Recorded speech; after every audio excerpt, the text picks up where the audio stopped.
نحمده ونستعينه ونستغفره ونعوذ بالله من شرور أنفسنا ومن سيئات أعمالنا من يهده الله فلا مضل له ومن يضلل فلا هادي له وأشهد أن لا إله إلا الله وحده لا شريك له وأشهد أن محمدا عبده ورسوله أما بعد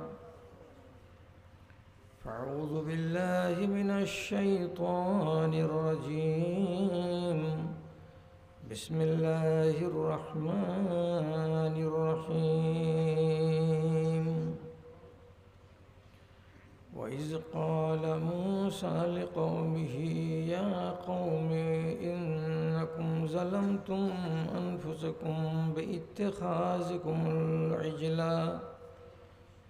فتوبوا إلى بارئكم فاقتلوا أنفسكم إلى آخر الآيات. وقال الله تبارك وتعالى ومن أظلم ممن ذكر بآيات ربه ثم أعرض عنها وإن من المجرمين منتقمون.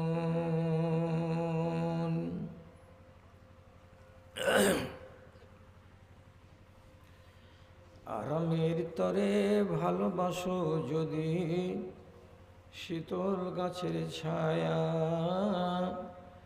আখেরাত লাগে করো কিছু কাজ, ছাড়ো দুনিয়ার মায়া। প্রভুর স্মরণে ক্ষয় করে দাও তোমার দেহ আর মন, পথিকের বেশে হয়েছে তোমার এ ধরায় আগমন। সব কিছু ফেলে চলে যাবে তুমি, আসিলে মরণক্ষণ। শূন্য হাতে এসেছিলে ভবে, শূন্য হাত চলে যাবে। ধন অর্জন গাড়ি আর বাড়ি সবই পড়িয়া রবে। ছেলেরা তোমায় কবরে শোয়াবে, পরায় বস্ত্র সাদা কাফন। পথিকের বেশে হয়েছে তোমার এ ধরায় আগমন।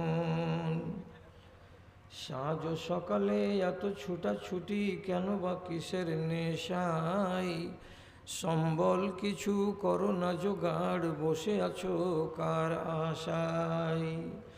বিচারের দিনে পাশে দাঁড়াবে না কেউ তো আপনজন। পথিকের বেশে হয়েছে তোমার এ ধরায় আগমন। সব কিছু ফেলে চলে যাবে তুমি, আসিলে মরণক্ষণ।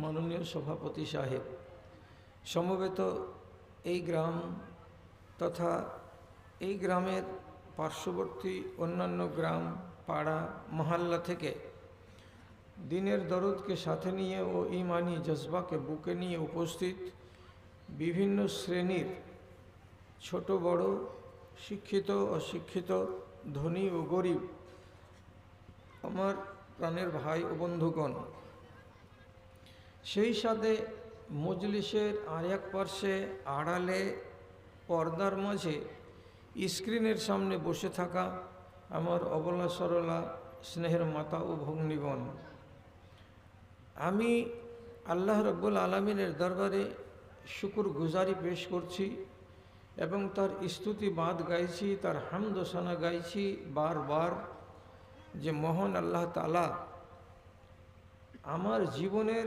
শেষ বেলায় আপনাদের মতো এই এলাকাটাকে একবার দেখার সুযোগ করে দিলেন। যদিও আমি 1975 সাল থেকে এই ময়দানে চলমান। এখন শেষ বয়সে পড়েছি, আর এই সময়ে আপনাদের সাথে মোলাকাত আল্লাহ তাআলা আমার তকদিরে লিখেছেন বলে আমি উপস্থিত হতে পেরেছি। তবে বড় দুঃখের কথা, আর নিজের দুর্বলতাকে স্বীকার করতে মানুষকে লজ্জা করা উচিত নয়, যে বয়সের একটু ভার আছে, তাতে অসুখ কয়েক রকমের। আজকে এমন ঠান্ডা লেগেছে যে কাতর হয়ে আছি, কাবু হয়ে আছি। একটা মানুষের সাথে কোনো কথা না, বার্তা না, কোনো গল্প না, কোনো কিছু। ল্যাপ মুড়ি দিয়ে শুয়ে আছিলাম, এখন মাথাটা আধমনের হয়ে আছে। কি বলবো, এটা আমার ভাগ্য। এই অবস্থাতে এখানে যদি না আসি তো বড্ড খারাপ লাগে। এসেছি আবার ঠিকঠাক করে বলতে না পারি, এটাও বড্ড দুঃখের বিষয়। চেষ্টা করছি দু চারটি কথা আপনাদের সামনে রাখতে। আল্লাহ যদি ঠিকঠাকভাবে বলার সুমতি দেন, তৌফিক দেন, তাহলে ইনশাআল্লাহ আপনাদের কর্ণগোচরে পৌঁছে যাবে কথাগুলো। আমি আপনাদের সামনে কোরআন মাজিদের সূরা বাকারা থেকে একটি আয়াত পড়লাম। আয়াতটার একটা মর্ম ওখান থেকে নিয়েছি তার জন্য। সেটা হলো এই, আমরা হলাম উম্মতে মুহাম্মাদি, আর আমাদের আগে গত হয়ে গেছেন বহুত উম্মত। তার ভেতরে বেশি বেশি চর্চা হয়েছে মূসা আলাইহিস সালামের এবং মূসা আলাইহিস সালাতু ওয়াস সালামের কওমের। তো তাদের জীবনী থেকে একটু সামান্য কথা ধার করলাম এখন আপনাদের জন্য। তা কি, যে আমরা হলাম মানুষ, আমরা ফরিস্তার জাত নই। আমাদের দ্বারাই ভুল হবে। ভুল করা হচ্ছে বনি আদমের স্বভাব, এবং আল্লাহ রাব্বুল আলামিনের ক্ষমা করে দেওয়াটা হচ্ছে স্বভাব। তাহলে বান্দার কাজ হচ্ছে পাপ করা, আর আল্লাহ রাব্বুল আলামিনের কাজ হচ্ছে মাফ করা। এ দুই শ্রেণীর সাথে অঙ্গাঅঙ্গিভাবে জড়িয়ে আছে। রব্বুল আলামিন কোরআন মাজিদে বহু জায়গাতে বলেছেন গফুরুর রহিম, ইন্নাহু হুয়াল গফুরুর রহিম। তিনি হচ্ছেন অত্যন্ত ক্ষমাশীল, তিনি হচ্ছেন অত্যন্ত দয়ালু, এই কথা বলছেন। আবার আল্লাহ রাব্বুল আলামিনের নবী স্পষ্ট করে বলে দিয়েছেন, কুল্লু বানি আদামা খাত্তাউন। আদমের যত আওলাদ আছে, ছেলে হোক আর মেয়ে হোক, নর নারী যেই হোক না কেন, এরা সব গুনাহগার, এরা গুনাহ করবে। এদের নেচার, এদের চরিত্রের ভেতরে এটা রব্বুল আলামিন ভরে দিয়েছেন যে আমরা গুনাহ করব। তো গুনাহ করব মানে কি করে খুব খুশি হয়ে বসে থাকবো, এটা কথা কিন্তু নয়। এটা কথা নয়।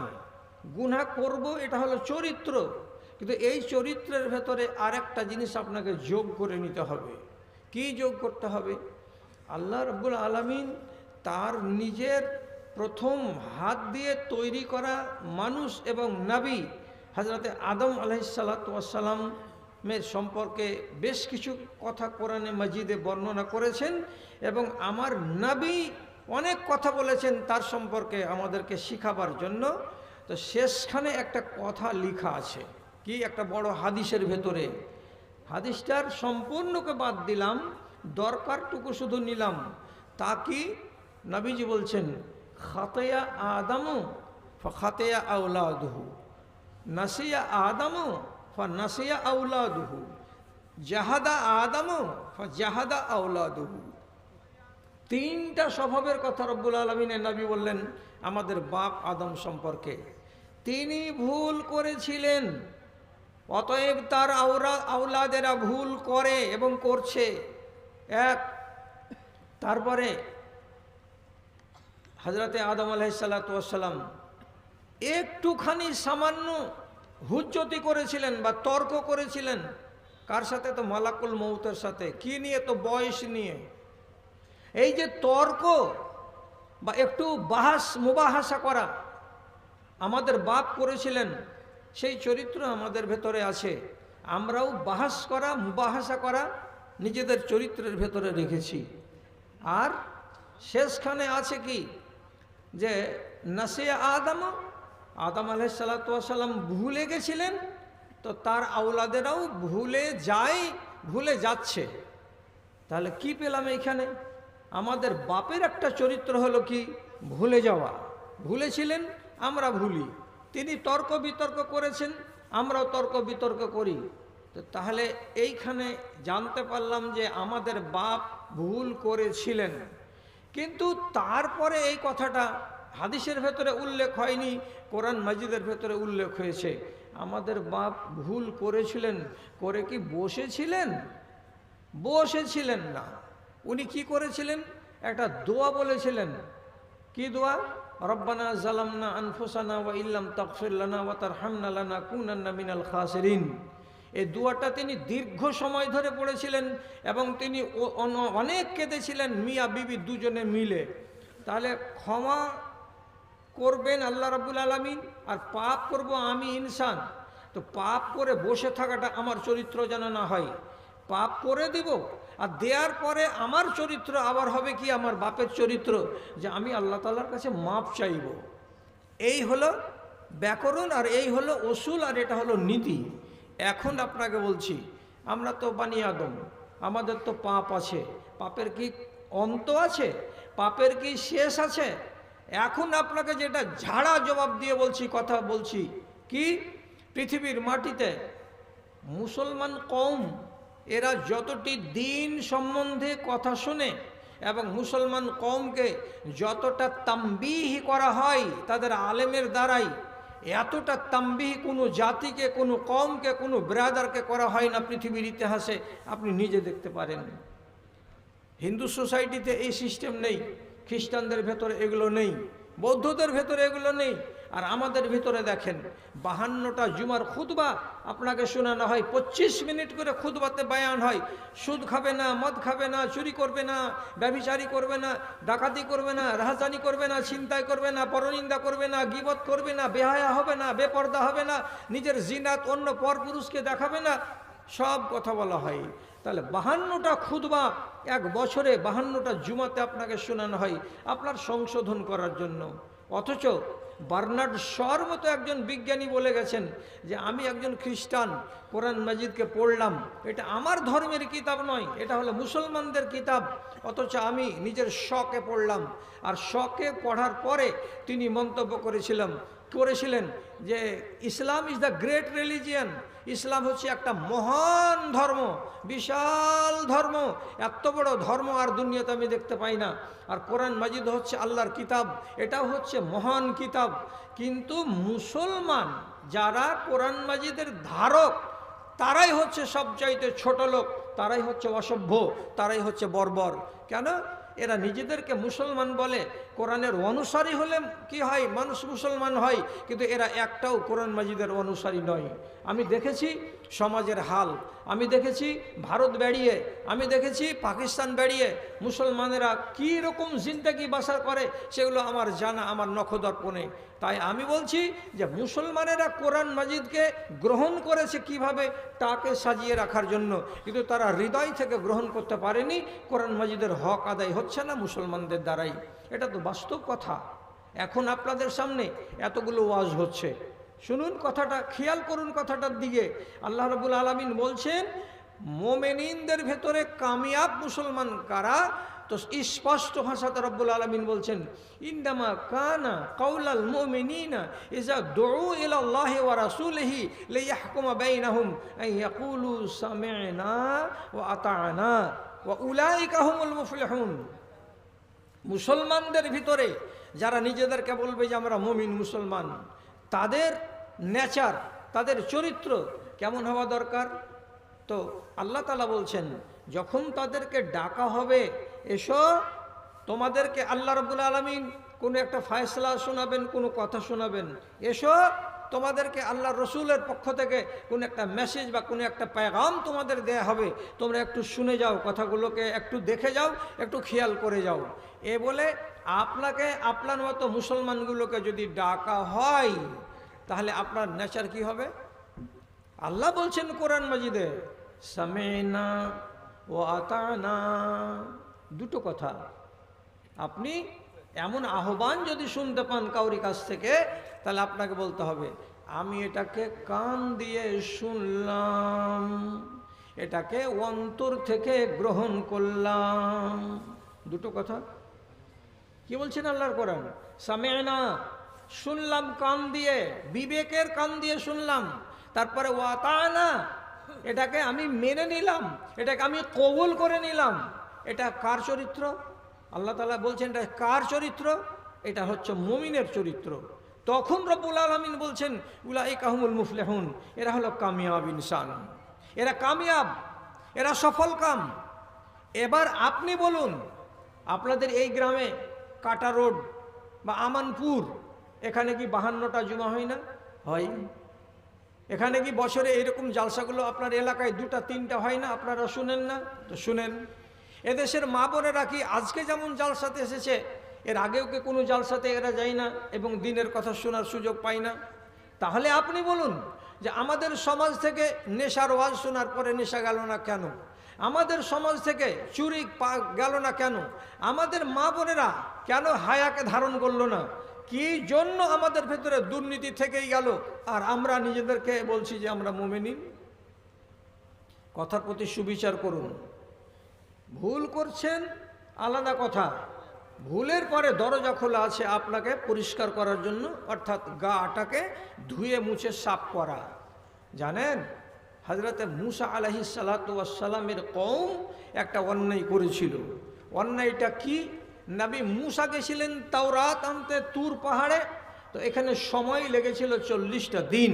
এই 40 দিনের মাঝখানে মূসা নবীর কওমের মধ্যেকার একটা লোক, তার নাম হলো সামিরি, সে করেছিল কি, মা বোনদের কাছ থেকে সোনা চাঁদি গয়নাকে ওসুল করে একটা বাছুর তৈরি করেছিল, আর বাছুরটাকে উল্টোভাবে বসিয়ে দিত হাওয়ার দিকে মুখ করে। তো হাওয়া যখন মুখ দিয়ে ঢুকতো ওই বাছুরের, তখন একটা আওয়াজ করত। এই আওয়াজটা দিয়ে মানুষকে বোকা বানাতো সামেরি। কি বলে? এই দেখো তোমাদের টাটকা আল্লাহ, তুমি মূসা নবীর আল্লাহর চক্করে তোমরা পড়ে আছো, আল্লাহকে দেখতেও পাবে না, আর ওই আল্লাহর কাছে তোমরা চেয়ে কিছু পাবাও না। আর আমি তোমাদের সামনে এনে দিয়েছি তোমাদের মাবুদকে, দেখো যে মাবুদ তোমাদের সামনে কীরকম আওয়াজ করছে। পাগল মানুষেরা, অবুঝ লোকেরা এই সামেরির কথা শুনে বাছুরের পূজা আরম্ভ করে দিয়েছিল।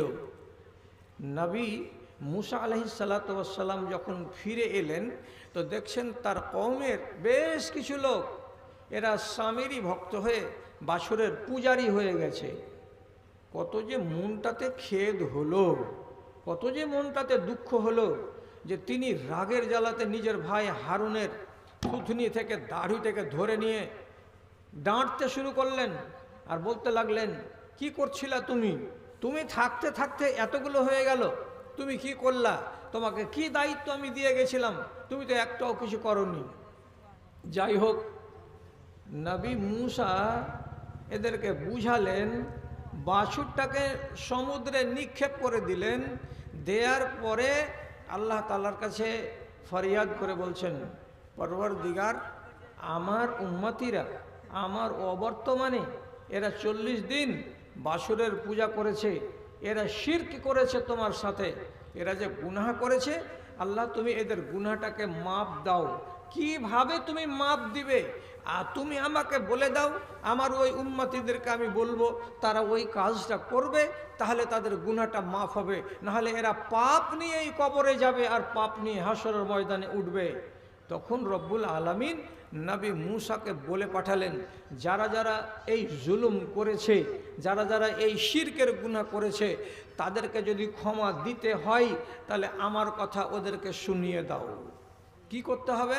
তখন আল্লাহ তাআলা বলছেন, ইন্নাকুম যালামতুম আনফুসাকুম বিইত্তিখাযিকুমুল ইজলা ফাতুবু ইলা বারিকুম ফাকতুলু আনফুসাকুম। 1 নম্বর, আল্লাহর কাছে তওবা করো। আল্লাহর কাছে সবাই মিলে তওবা করো। আচ্ছা, তওবা করলাম, তাহলে আমাদের গুনাহ মাফ? আল্লাহ তাআলা বলছেন না, শুধু তওবা করে গুনাহ মাফ হবে না তোমাদের, আর কি করতে হবে? ফাকতুলু আনফুসাকুম, তোমরা যতজন লোক এই অন্যায় কাজে জড়িয়েছিলে, তোমরা নিজেদের ভেতরে মারামারি করো, লাঠি হাতে করে বাইরে যাও, তরবারি হাতে করে বাইরে যাও। আর যাওয়ার পরে যে লোকগুলো তোমরা এই আল্লাহকে ছেড়ে দিয়ে বাছুরের পূজা করেছিলে, তোমরা ওই লোক কটা একজন আর একজনকে তোমরা মেরে কেটে সবকে মার্ডার করে দাও, সবাই মরে যাও। যদি মার্ডার হয়ে যাও তওবা করার পরে, তাহলে তোমাদেরকে মাপ দেওয়া যাবে, নচেৎ তোমাদের মাপ দেওয়া যাবে না। কত বড় উপায় দিলেন গো গা পরিষ্কার করার। পাপ করেছি বলে আমাকে এত বড়টা সাজা নিতে হবে যে নিজেদেরকে মারামারি করে এক অপরকে মার্ডার করে দিতে হবে, কতল হয়ে যেতে হবে? এটা তো নবী মুসা আলাইহিস সালাতু ওয়াস সালামকে আল্লাহ তাআলা দিলেন তার কওমকে শুধরাবার জন্য। এই বিধানটা আমার নবীর কাছে এসে কেমন থাকলো? এই উম্মতিরা তো তুলসী পাতার ধোয়া নয়, এরাও তো পাপ করবে আর করেই যাচ্ছে। তাহলে এদের মাগফিরাতের উপায়টা কি হবে? যদি আল্লাহ তাআলা ওই কানুনটা আমাদের জন্য রাখতেন, তাহলে আজ দেশের যা হাল, তাতে একটা মানুষ আর একজন মানুষকে অপরাধ করাগুলোকে মার্ডার করে দিয়ে গাঁকে গাঁ উজাড় করে দিত, আর গ্রামকে গ্রাম পরিষ্কার হয়ে যেত, সাফ হয়ে যেত, মানুষই বাঁচত না। কারণ যে অপরাধের সংখ্যা অনেক বেশি আমাদের দেশে। কিন্তু আল্লাহ তাআলা আপনার উপরে কত বড় মেহেরবানি করেছেন, কথাটার দিকে একটু খেয়াল করেন। আমাদের জন্য কি বিধান আল্লাহ তাআলা এটাও বলে দিচ্ছেন আমাকে সাফ করে, কি ফাকুলতু আস্তাগফিরু রাব্বাকুম ইন্নাহু কানা গাফফারা।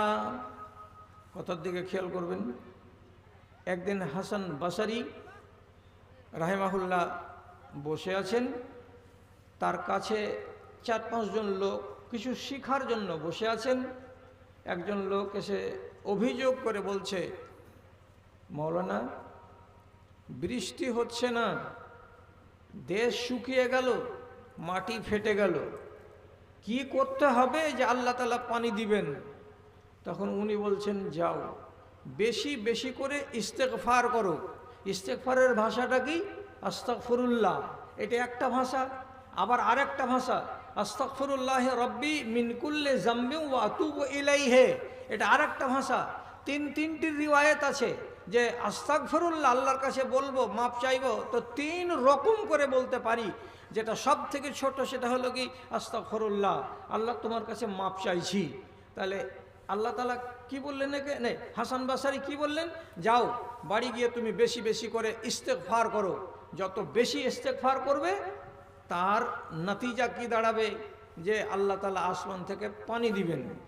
আর একটা লোক এসে বলছে, মাওলানা আমার একটা অভিযোগ, আমার একটা আবদার আপনার কাছে। কি?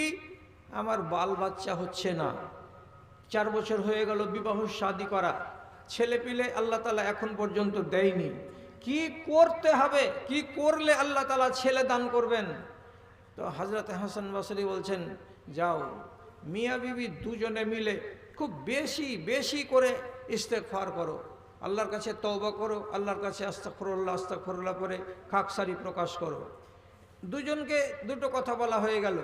3 নম্বরে আরেকজন লোক বলছে, এসে আবার তার অভিযোগ, হযরত খেতি বাগান বাড়ি সব আছে, কিন্তু ফলন গেছে কমে। এই কম ফলনে আমাদের চলবে না, ফলন যেন রব্বুল আলামিন বাড়িয়ে দেন, আর বাগান ভর্তি যেন ফল পাওয়া যায়। এইরকম কি ব্যবস্থা আছে? আপনি কিছু করে দেন, আপনি কিছু বলে দেন। উনি ওই লোকটাকে জবাব দিয়ে বলছেন, যাও বেশি বেশি করে ইস্তেগফার করো। তাহলে আপনি কথার দিকে খেয়াল করছেন? ই বলছে ছেলে হয় না, তো ওকে বলছেন ইস্তেগফার করো। এ বলছে পানি হয় না, তো ওকে বলছে ইস্তেগফার করো। এ বলছে বাগানের ফসল কমে গেছে, ফলন হচ্ছে না, একেও বলছে ইস্তেগফার করো। তাহলে ইস্তেগফার করার উপকার কতটি? এখন এই কথাটা তো হলো হযরত হাসান বাসারি রাহিমাহুল্লাহ। কোরআন মাজিদে রব্বুল আলামিন সব দিকে পর পর সাজিয়ে দিয়ে বলছেন। খেয়াল করুন কথার দিকে, ফাকুলতু আস্তাগফিরু রাব্বাকুম ইন্নাহু কানা গাফফারা। এই মানুষেরা, তোমরা আল্লাহ রব্বুল আলামিনের কাছে ক্ষমা চাও, এ আল্লাহ তুমি আমাদেরকে মাপ দাও, তিনি তোমাদেরকে মাপ দেবেন। কেন? তার নাম হলো গাফফার। এক, তারপরে কি ইউরসালিস সামা আলাইকুম মিদরারা, তোমাদের উপরে আসমান থেকে পানি নাজিল হবে, পানি বৃষ্টি নাজিল হবে। আর বৃষ্টি যদি নাজিল হয় তো তোমাদের দেশে শুকা থাকবে না। তারপরে তিনি বলছেন ওয়ায়ুমদিদুকুম বিআমওয়ালিন ওয়া বানিন, তোমাদেরকে আল্লাহ রাব্বুল আলামিন বেটাও দিবেন, বেটিও দিবেন, ছেলে পেলে দান করবেন যদি ইস্তেগফার করা যায়। তারপরে আল্লাহ তাআলা বলছেন ওয়ায়াজআল লাকুম মিন জান্নাতিন ওয়ায়াজআল লাকুম আনহারা, আল্লাহ তাআলা তোমাদের জন্য বাগান বাড়িয়ে দেবেন, তোমাদের ফসলের জমিগুলোকে উর্বর বানিয়ে দেবেন এবং এতটাই পানি দিবেন যে তোমাদের যেখান সেখান দিয়ে ক্যানেলে পানি প্রবাহিত হবে, ক্যানেল দিয়ে পানি টলটল টলটল করে বইবে, তোমরা সেখান থেকে তোমাদের ক্ষেতিগুলোকে সেচ দিবে। এতগুলো কথা আল্লাহ রাব্বুল আলামিন ইস্তেগফারের সঙ্গে যুক্ত করে বলে দিলেন। কতটি লাভ! তো আমার গুনাহ মাফ হবে কিসে? তো শুধু ইস্তেগফার করলে। ইস্তেগফারের ভাষা আপনাকে বললাম যে আপনি আস্তাগফিরুল্লাহ বলবেন আর আল্লাহ তাআলার কাছে মাপ চাইবেন। এবার আরও কথা বলি। কথাটা কি? আমাদেরকে রব্বুল আলামিন যেটা ফ্যাসিলিটি দিয়েছেন অন্য কোনো কওমকে এত ফ্যাসিলিটি দেননি। যেমন আমি পথ চলতে গিয়ে বেলা 10টার সময় একটা অন্যায় করে বসলাম। অন্যায়টা আপনি বুঝছেন যে এটা অন্যায়, অন্যায় করে বসলেন, এটা পাপ। এবার এই পাপটা তো আপনার লেখা যাবে খাতাতে। আপনি কি করবেন? এইবার আপনার জন্য দুটো উপায়, আপনি তাড়াতাড়ি মাপ নেবেন না দেরিতে মাপ নেবেন। এই লোকটা এই গল্প কেন করছে এত? হট, একটা কথা কয় তো একটা কথা কয়, বকে ঝুলেছে লোকটার সাথে। এটা কম বুদ্ধির লোক আছে নাকি? আপনি তাড়াতাড়ি মাপ করবেন পাপটা না সময় নিয়ে পাপ করাবেন? যারা হুঁশিয়ার লোক আছে তারা বলবে পাপ যখন হয়ে গেল তো লেট কেন করব, তাড়াতাড়ি মাপ হোক। এটা অপশান আছে। আর কোনো মানুষ যদি ভুল করে, এটা ওর জেহালত, ও যদি তাড়াতাড়ি পাপটাকে মাপ করাতে না পারে তারও অপশান আছে যে সে আবার দেরি হয়ে যেতে গেলেও পাপটাকে মাপ করাতে পারে। কি বলছেন নবীজি? হাদিসের দিকে তাকান। রাসূলুল্লাহ বলছেন ইন্না সাহিবা শিমালে লা ইয়ারফাউল কালামা সিত্তা সাআতিন আনিল আবদিল মুসিএ। একটা কোনো লোক চলতে গিয়ে রাস্তাতে, ঘাটে, হাটে, মাঠে কোনো জায়গায় যদি একটা পাপ করে বসে, সেই পাপটা করে নেওয়ার পর এবার তাকে আল্লাহ তাআলা বলছেন তার নবীকে দিয়ে ওই মানুষটাকে 6 ঘন্টা পর্যন্ত সময় দেওয়া যায়। আল্লাহর ফেরেশতা যিনি বাঁ দিকে আছেন, আপনার আমলগুলোকে লিখছেন, এই ফেরেশতা নিজের কলমটাকে খুলে দিয়ে আর যা খাতা তার কাছে আছে তাতে লিখার, এই পাপটাকে লিখার জন্য তিনি প্রস্তুত হয়ে আছেন। তো নবীজি বলছেন 6 ঘন্টা ধরে অপেক্ষা করছেন। কটার সময় পাপ করেছেন? বেলা 10টার সময়। বেলা 10টার সময় যদি পাপ হয়, এই পাপটাকে খাতাতে তোলা হবে না। কতক্ষণ? তো 6 ঘন্টা। কটা পর্যন্ত? 4টা পর্যন্ত। আল্লাহু আকবার। তারপরে নবী বলছেন লাউ ইস্তাগফারা, এই বান্দাটা 11টার সময় কিংবা 12টার সময় কিংবা 1টার সময় কিংবা 4টার আগে 3:30টার সময় ওর যদি মগজে জেগে যায়, খেয়ালে ভেসে যায়, এই আল্লাহ কি করলাম, আমি যে ভুল করেছি বেলা 10টার সময়, আল্লাহ তুমি আমাকে মাপ দাও, সেই গুনাহটাকে স্মরণ করে আল্লাহ তাআলার কাছে যদি মাপ চায়, আল্লাহর কাছে আরাধনা করে যে এই আল্লাহ আমার ভুলটাকে তুমি শুধরে দাও, ক্ষমা করে দাও, তো আল্লাহর ফেরেশতা কি করছেন? আলকাহু, সাথে সাথে ওই পাপটাকে যে ধরে রেখেছিলেন হাত থেকে ফেলে দেন, জমিনে পড়ে যায়। খাতাতে লিপিবদ্ধ হয় না, খাতাটা ফাঁকা পড়ে যায়। যদি 6 ঘন্টা কাজে না লাগাই সময়, আর 6 ঘন্টা সময়ের ভেতরে সে যদি এই চেষ্টাটা না করে, তাহলে পরে এবার ওই জায়গাতে ফাইন্নাহু কাতাবালাহু ওয়াহিদাতান, একটা পাপকে একটাই পাপ বলে লিখে দেওয়া হয়। একটা পাপের বিনিময়ে 10টা পাপকে লিখে দেওয়া হয় না। একটা পাপের বিনিময়ে আরও 3টাকে বাড়িয়ে আল্লাহর ফেরেশতা তাকে লিখে দেন না। পাপটা এক হয়েছে তো একটাই পাপ লিপিবদ্ধ করা হয়। 6 ঘন্টা টাইম দিলেন। তো যারা হুঁশিয়ার মানুষ আছে তারা এই কাজটাকে করে নিবে তাড়াতাড়ি। তো আমি এইটুকু কাজ করতে পারবো না যে আমি কখন কি বললাম, কখন কি করলাম, তো সেটা থেকে আমি নিজেকে মুক্ত করে আপডেট করে রাখবো আর আমার গাটাকে আমি পরিষ্কার করে রাখবো। তো তাহলে মাঝে মাঝে আমার দরকার কি করা, ইস্তেগফার করা।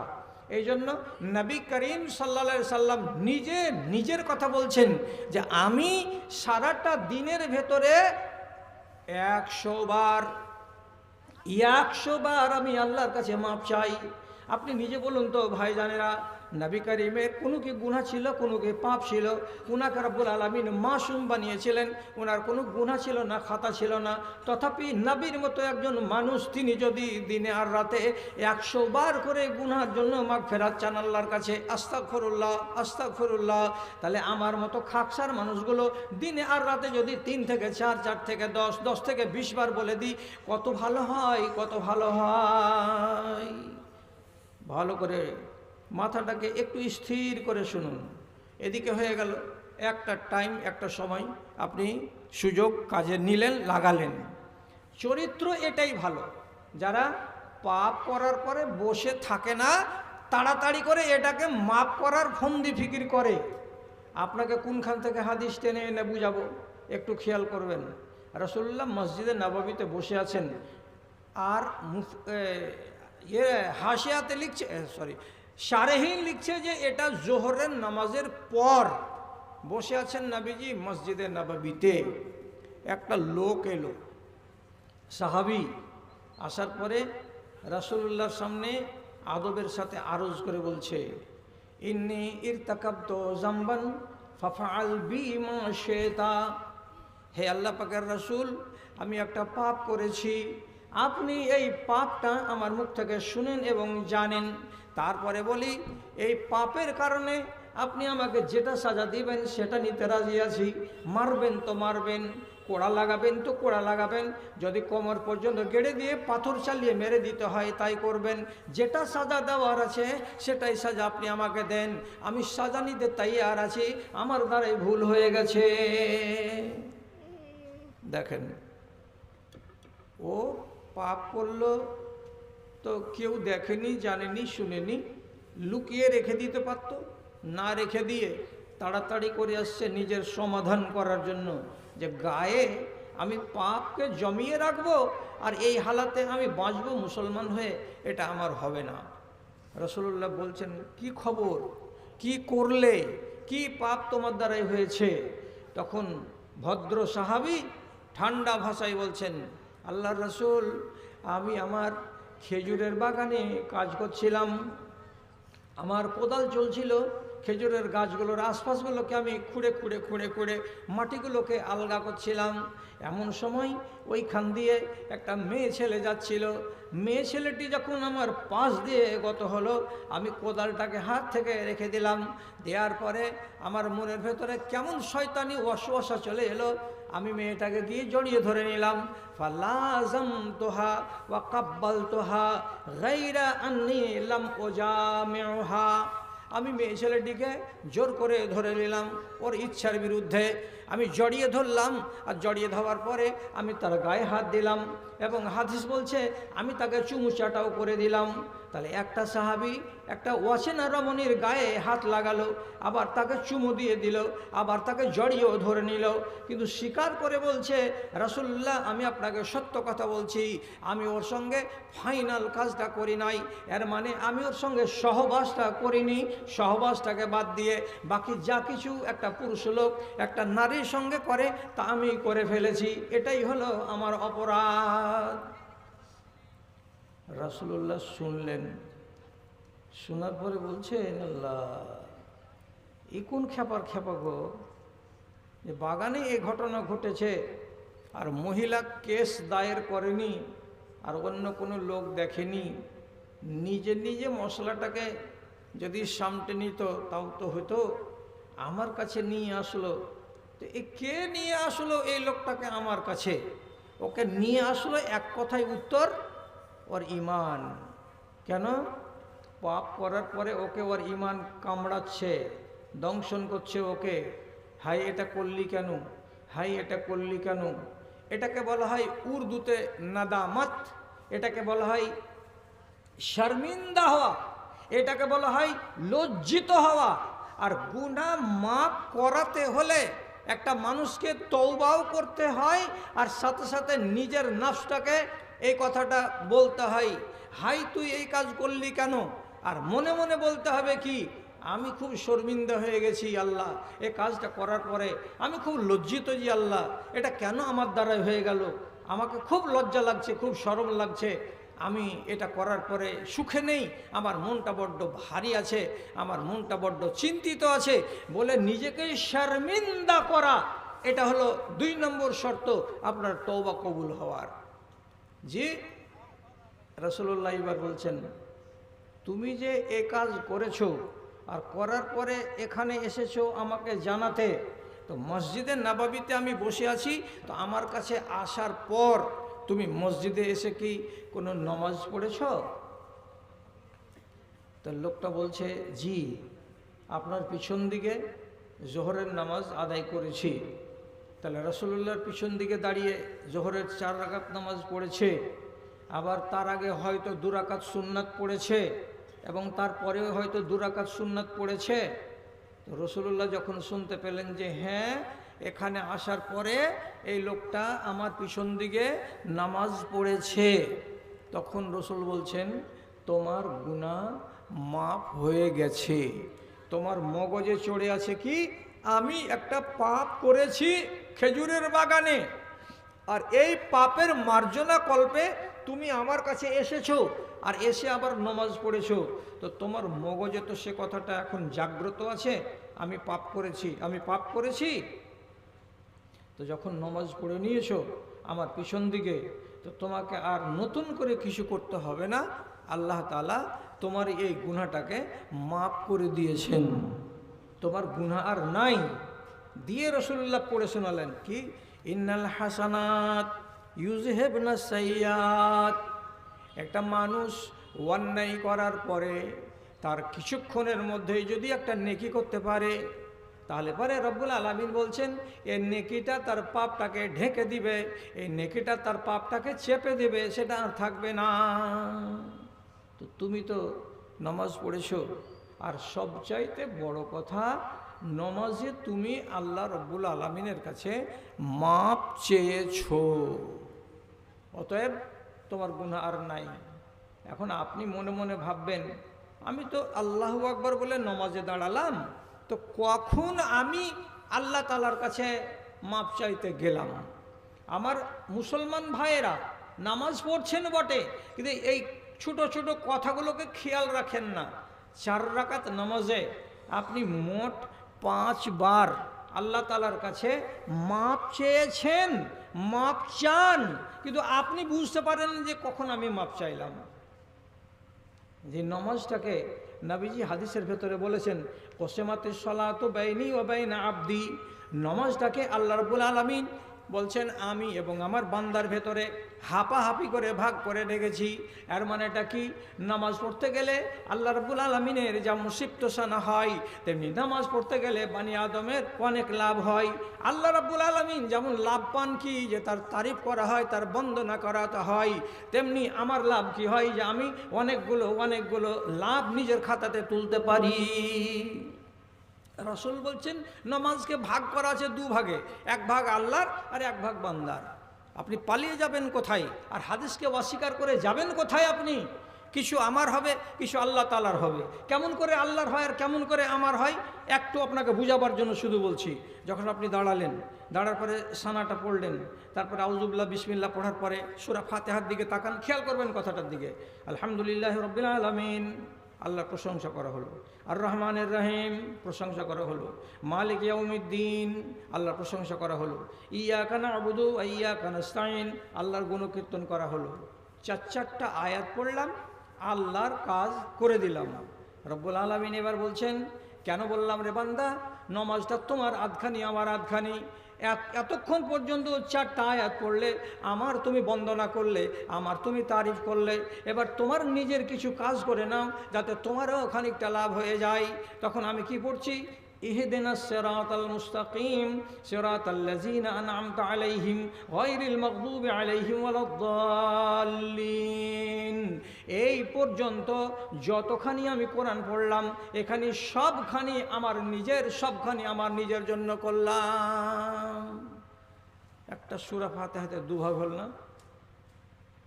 ইরশাদ মাওলানা কবলা ছিলেন যে চালা করো, হ্যাঁ, আর রহমানি ও কবলা ছিলেন যে চালা করো, বাংলাদেশেরা চালা করে।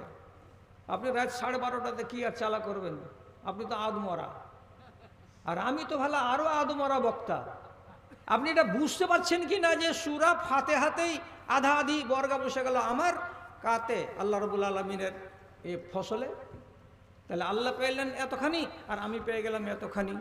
তারপরে দেখেন এইবার রুকুতে গেলাম, সুবহান রাব্বিয়াল আযীম 3 বার পড়লাম। কার হলো? আল্লাহ তাআলার হলো। এবার উঠে দাঁড়ালাম, রব্বানা লাকাল হামদ, আল্লাহ তোমার সমস্ত প্রশংসা আল্লাহরই হলো, আমার কিছু হয়নি। এখন যাও সিজদাতে, সুবহান রাব্বিয়াল আলা 3 বার বললাম। এবার ইমাম সাহেব যেমনি উঠবে আল্লাহু আকবার, তো পহিলা সিজদা থেকে যেমনি ইমাম সাহেব উঠবে আপনি কি দোয়া বলবেন? আল্লাহুম বলেন চাচা, নেই বড় ভাই যেটাই হবেন হন, কি দোয়া বলবেন? আল্লাহুম্মা গফিরলি ওয়ারহামনি ওয়াহদিনি ওয়াফিনি ওয়ারজুকনি। 4টা শব্দ বলেন কিংবা 5টা শব্দ বলেন কিংবা 7টা শব্দ বলেন, সবই রিওয়ায়াত সহি হাদিসের ভেতরে পাওয়া যায়। আপনি গোড়াতে কি বললেন? আল্লাহ তুমি আমাকে মাফ করে দাও। তাহলে 4 রাকাত জোহরে কয়বার এটা দোয়া হয়? সোজা সোজা কথা বলেন, 4 বার। আমি 5 বার কেন বলেছি? এবার দেখেন, শেষ তাশাহুদে বসে আত্তাহিয়াত পড়লেন, আল্লাহুম্মা সাল্লি আলা দুরূদ পড়লেন। তারপরে এবার আর একটা দোয়া আপনাকে পড়তে হয়। আপনার মনে আছে আল্লাহুম্মা ইন্নী জালামতু নাফসি জুলমান কাসীরাও ওয়ালা ইয়াগফিরুয যুনুবা ইল্লা আনতা। তারপরে এগুলা লোক দোয়া পড়ে না নাকি? হ্যাঁ, তারপরে কি বলবো? ফাগফিরলি মাগফিরাতাম মিন ইনদিকা, ফাগফিরলি তুমি আমাকে মাফ দাও, ফের মাফ দাও। তাহলে 4 রাকাত নামাজে কয়বার মাপ চাইলাম আল্লাহ তাআলার কাছে? মোট 5 বার। ওরে আল্লাহর বান্দারা, এ কথাটা মনে রেখো, নমাজের বাইরে যদি আমি 4 বার কেন 10 বার আল্লাহর কাছে মাপ চাই, সেটা নাও কবুল হতে পারে। কিন্তু নমাজের মাঝখানে যদি আমি দিল লাগিয়ে আল্লাহর কাছে নামাজে দাঁড়াই আর নামাজ আদায় করি, তো নমাজের মধ্যেকার দুয়াগুলো রদ হয় না রে ভাই, রদ করা হয় না। নমাজের এইটা আছে পাওয়ার। কেন পাওয়ার বললাম? এটা রাসূলুল্লাহ বলছেন সহিহ হাদিসের ভেতরে, ইমাম যখন বলে ওয়ালাদ-দাল্লিন, আমরা তখন সবাই বলি আমিন। আমরা যখন আমিন বললাম, আমিন মানে আল্লাহ কবুল করো। আল্লাহ কবুল করবেন কি করবেন না? আমরা হলাম খৈনি খাকা লোক, আল্লাহ কবুল নাও করতে পারে।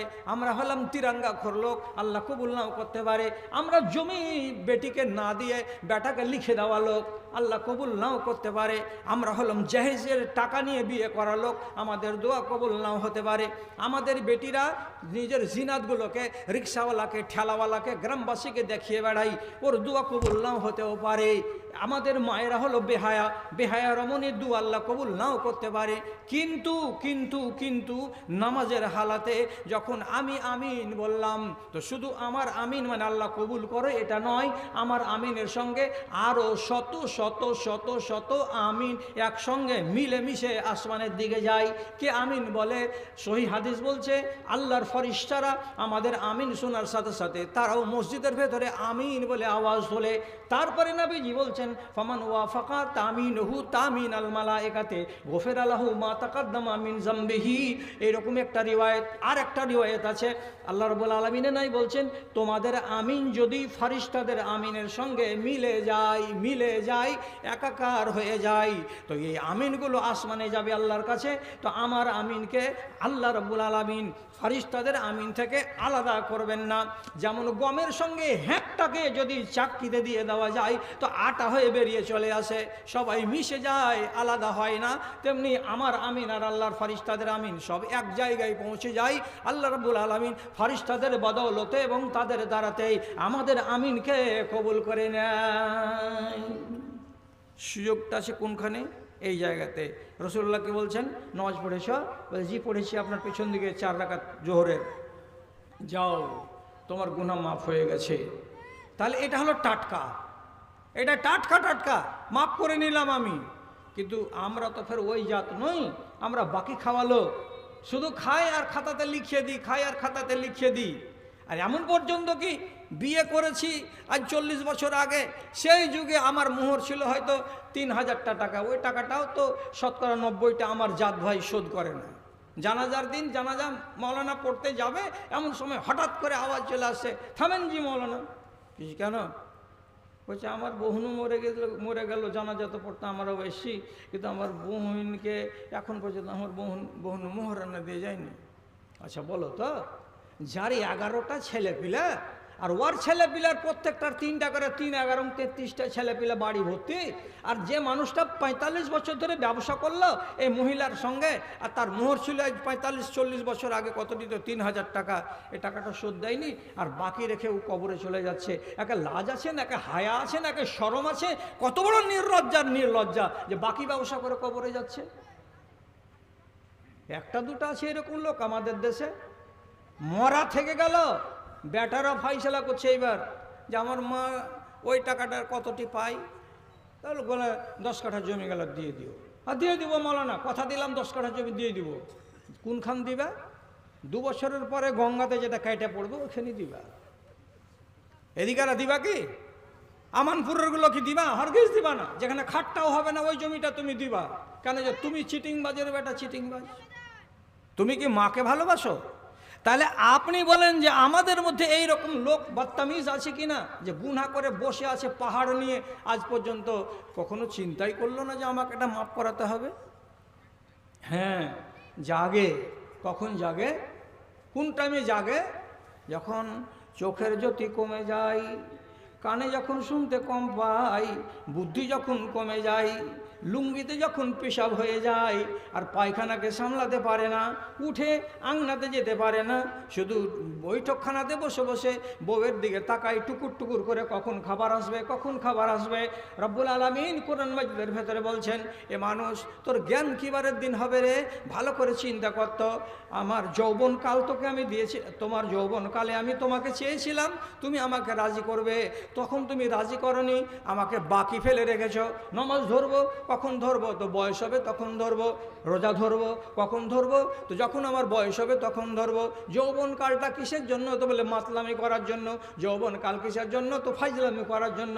যৌবনকালে শুধু এদিক আর ওদিক লাফিয়ে বেরিয়েছো, দৌড়িয়ে বেরিয়েছো, আল্লাহ রাব্বুল আলামিনকে চিনতে পারোনি। চিনবে কখন? ওয়াদা করা আছে যখন আমাদের বয়স হয়ে যাবে তখন। কিন্তু ভালো করে মনে রাখেন, আল্লাহ তাআলা বলছেন, ওয়ামান নুআম্মিরহু নুনাক্কিসুহু ফিল খালকে আফালা ইয়াকিলুন। যার যার বয়স 60 ছুঁয়ে যাবে, 60 পার হয়ে যাবে, তারা ভালো করে জেনে রাখো যে তোমার আর মুরুদ হবে না আল্লাহ রাব্বুল আলামিনকে ইবাদত করে সন্তুষ্ট করে দেওয়া। যেগুলো বাকি ফেলে রেখে দিয়েছো, ওই বাকিগুলো শোধ করে দিতে পারবে না। বেশি বেশি করে নামাজ পড়ে আর নফল রোজা রেখে রেখে তুমি যে নিজের খেসারত দিতে পারবে, ওই রকম শরীর তোমার হবে না। কেন হবে না? আল্লাহ তাআলা বলছেন, আবার তোমাকে 60 বছর বয়স হলে 2.5 বছরের শিশু বানাবো, 2 বছরের বাচ্চা বানাবো। আমি একবার 2 বছরের বাচ্চা ছিলাম, আপনি একবার 2 বছরের বাচ্চা ছিলেন, আর আল্লাহ ওয়াদা করে বলছেন যে আবার তোমাকে আমি যেদিন 60 বছর বয়স হবে তোমাকে 2 বছরের বাচ্চা বানিয়ে দেবো। তো আমি কেমন 2 বছরের বাচ্চা বানাবো? সাইজটা 5.5 ফিট থেকে যাবে, এটা কমবে না। বাদ বাকি সব কিছু ছোট ছেলের মতো হবে। কেমন ছোট ছেলে?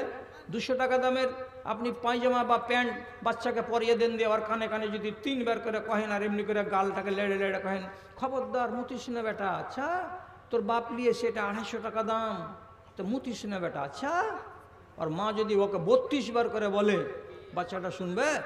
আধা ঘন্টা পরে যদি টাইম হয়ে যায় আর হুসু করার, ওই ফুল প্যান্টেই হুসু করে দেবে। মা বলবে, হায় হায় হায়, কত করে কহিনো তো ফের প্যানে মুইতে দিলি। ও তো বুদ্ধি নেই, আর প্যানে মুইতে দেওয়া বুদ্ধি কার? একটা বাচ্চা। আপনারও অবস্থা ওইটা হবে। যখন সুগার অ্যাটাক করে যাবে বেশি করে, তখন আপনার বয়স হবে 60, আর 60 বছর বয়সে বিছানায় শুয়ে থাকবেন, পেশাব করা হয়ে গেছে লুঙ্গিতে, হা করে তাকাইছেন, বেটারা আসছে, বউরা আসছে, একদিন দুদিন দিবে, খুলে খুলে বদলে টদলে, বারে বারে দিবে না পরের বেটিরা। ওই লুঙ্গিতে পিশাব করে দিয়েই ওই পেশাবে ডুবে ডুবে থাকতে হবে। আরও ভালো করে বুঝেন, আল্লাহ তাআলার সঙ্গে কথা বলা আছে আপনার। বয়সকালে আমি ধরবো আল্লাহ তোমাকে। কি তুমি ধরবা? তোমার হাঁটুতে তো ব্যথা 99% লোকের, উঠতে গেলে মাটি, বসতে গেলে লাঠি। তো তুমি 60 বছরে আল্লাহকে ধরবে, তোমাকে তারাবির নামাজে যেতে হবে, 8 রাকাত পড়তে হবে ইমামের পেছন দিকে 2 করে, আর 3 রাকাত ভেতর পড়তে হবে। আর তখন চলবে রাজধানী মেল, সামি আল্লাহু লিমান হামিদা বলে ইমাম উঠে গেছে, আপনি তখন কোকাইতে কোকাইতে কোকাইতে কোকাইতে সোজা হয়েছেন। ইমাম চলে গেছে ইয়েতে প্রথম সাজদাতে, আপনি তখন পর্যন্ত পৌঁছিলেন। ইমাম উঠে গেছে সাজদা থেকে, আপনি এখন সিজদাতে গেছেন, এবার উঠছেন। দ্বিতীয় সাজদা দিয়ে ইমাম উঠে গিয়ে আলহামদুলিল্লাহ রাব্বিল আলামিন শুরু করে দিয়েছে, তখন আপনি কষালাইছেন আর করছেন, আর আপনি এবার উঠলেন। 2 রাকাত নামাজ পড়তে গিয়ে আপনি ডেয়ারি স্টেশন পিছে পিছে গাড়ি চালাইছেন। কার? ইমামের। এবার সালাম ফিরা হলো, তারপর আর উঠবার ইচ্ছা করে না, উঠলেন না। আবার সালাম ফিরা হলো, তখন ডান দিকের একটা পোতা সম্পর্কের লোক বলছে, দাদু নামাজ পড়বে না? বলছে আমি একলাই পড়েলি করে ভাই। তো তোর মুরাদ শেষ হয়ে গেল? তুই যে বলেছিলি যে বড় হবো, হে আল্লাহ তোমাকে আমি জুত করে ডাকবো, গেল তোমার কোথায়? সবই তো শেষ করে দিলে তুমি।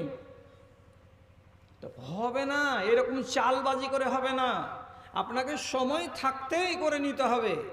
আর যেটা নামাজ পড়বেন সেই নামাজটাতে ওই কথাটাকে জাগ্রত করে নামাজে দাঁড়াতে হবে। আমি তোমার দরবারে খাড়ো হয়েছি। কার দরবার? আল্লাহর দরবার।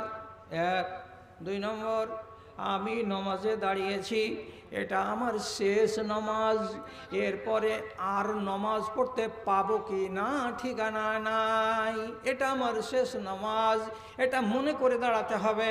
আসরের নামাজ কপালে জুটতে নাও পারে, মাগরিবের নামাজ কপালে জুটতে নাও পারে, শেষ নামাজ মনে করে দাঁড়াতে হবে। 1, তারপরে ছাড়ো তো, তাড়াতাড়ি করো তো। তারপরে আর কি করতে হবে?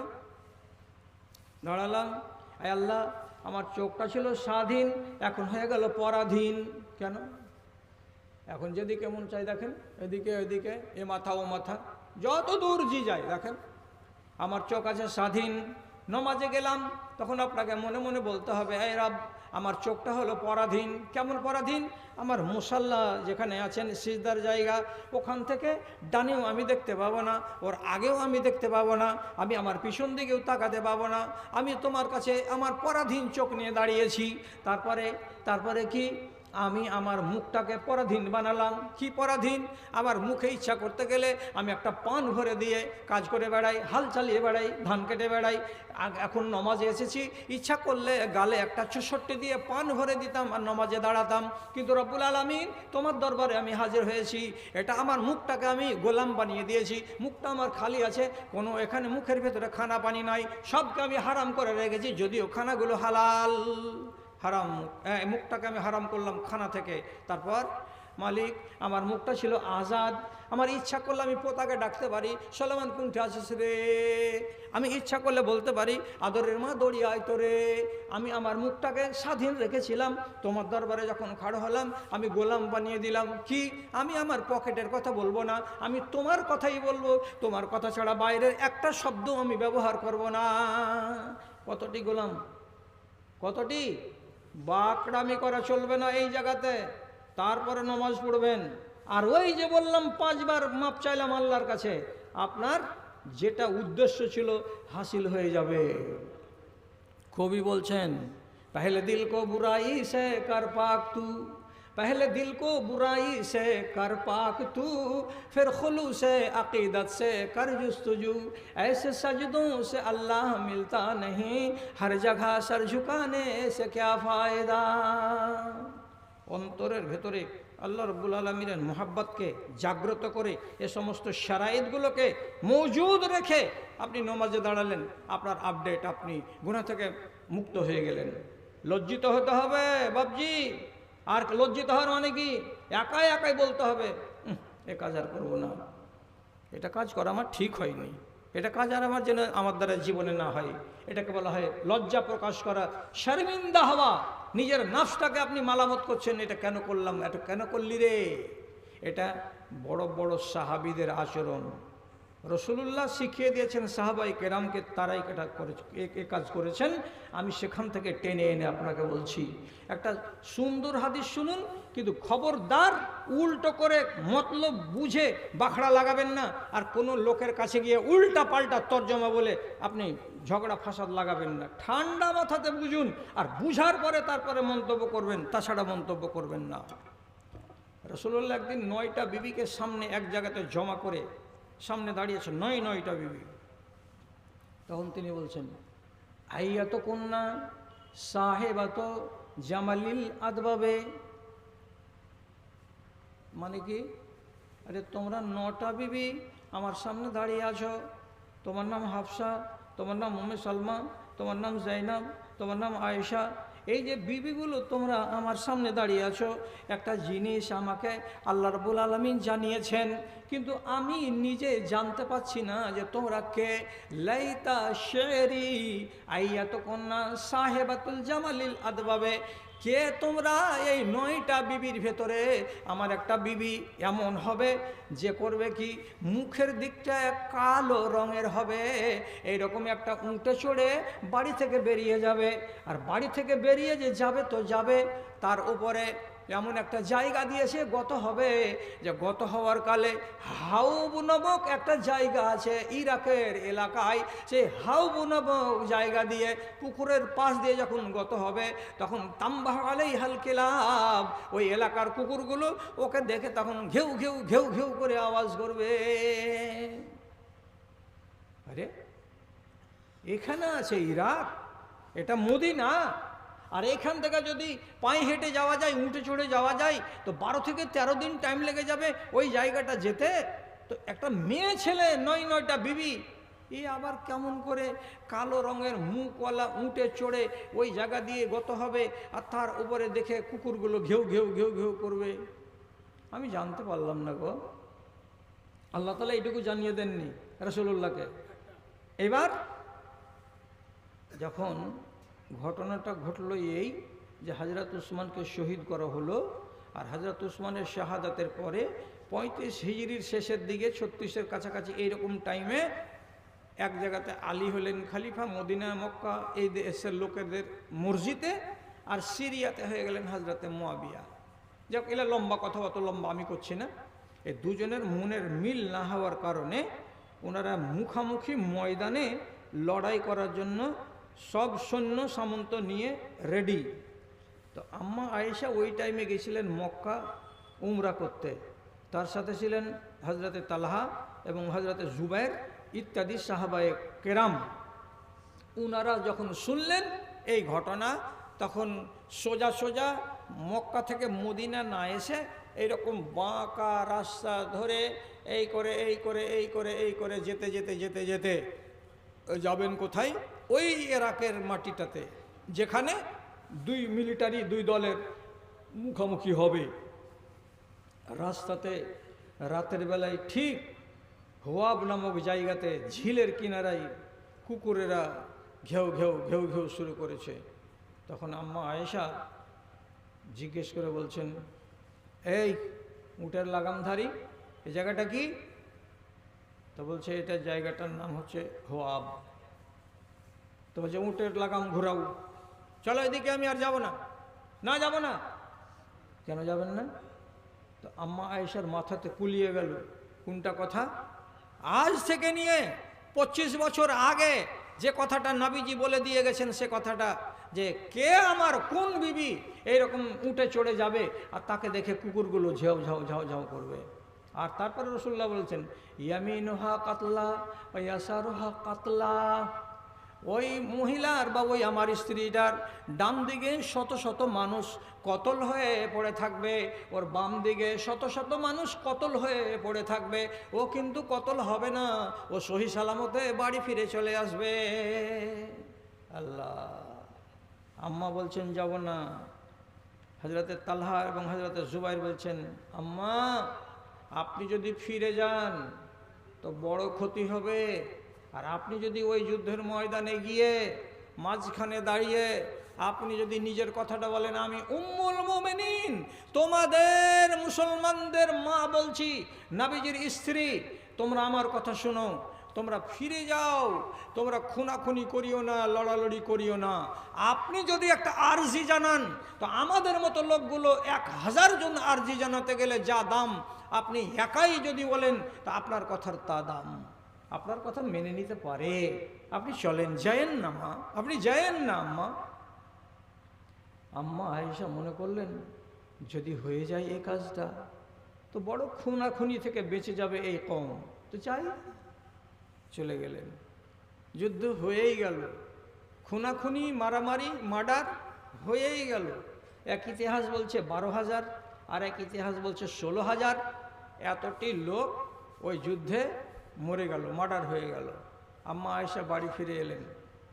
বাড়ি ফিরে আসার পর এবার ইবনে হাজার আসকালানী রাহিমাহুল্লাহ উনি উনার মন্তব্যের ভিতরে লিখছেন কি, এক সাহাবী তিনি তখন আম্মা আয়েশাকে সামনে পেয়ে বলছেন, কত জঘন্য পদক্ষেপ এটা হলো আম্মা, বলুন তো এটা কত বাজে পদক্ষেপ করলেন আম্মা, আপনি বলুন তো।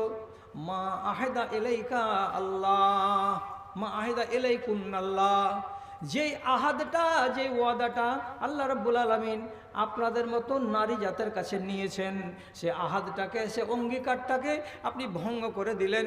আর দেওয়ার পরে যে আপনি চলে গেলেন যুদ্ধের ময়দানে, এটা কত মন্দ কাজ করেছেন আপনি।